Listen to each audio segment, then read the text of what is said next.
Hello everyone, তোমরা সবাই কেমন আছো? আশা করি ভালো আছো। আমিও খুব ভালো আছি। তো চলে আসলাম আবারও একটা মিনি ব্লগের সাথে। সবাইকে বলি ওয়েলকাম। তো চলো মিনি ব্লগটা শুরু করা যাক। তো দেখো পুচু সোনা চলে এসেছে দুপুরবেলা খাওয়া দাওয়ার পর।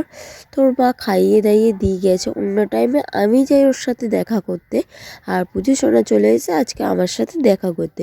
তো সারাদিন আমাদের দুজনের না দেখা হলে একদমই ভালো লাগে না। পুজো সোনার সাথে আমার সারাদিন একবার হলেও দেখা করতে হয়। তো তারপরে দেখো সন্ধে হয়ে গেছে, তারপর আমার কি জ্বর এসছে, আমি শুয়েছিলাম। তারপর তোমার দাদাভাই আসলো কাছ থেকে আসার পথে একটু চিকেন পকোড়া নিয়ে আসলো, যাতে খেতে একটু ভালো লাগে। জ্বর মুখে কিছুই ভালো লাগছে না। তো তারপরে দেখো অনেক কাছ থেকে পাখিগুলো তোমাদের সাথে শেয়ার করছি, কি কি কালার এনেছে আমার বর। তো এদের নাম কি রাখবো অবশ্যই কমেন্ট করে জানিও তো ভেবে। তো চলো ভিডিওটা এইটুকুনি, ভালো লাগলে লাইক কমেন্ট শেয়ার সাবস্ক্রাইব করে দিও। Tata bye bye.